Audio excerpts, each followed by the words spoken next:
How to delete all app history on iPhone. To get started, go ahead and open up the App Store application on your phone. Once you're here, go to the top right corner and tap on your profile. Then, go to Apps. In the All section, you can view all the apps that you have installed and uninstalled. If you want to hide any app from here, then hold that app and swipe left. Then, tap on Hide. After that, tap on Done at the top right corner.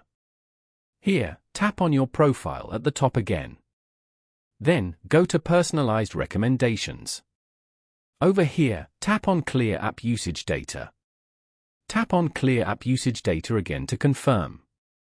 Clearing will only remove app usage data used for personalization on this device.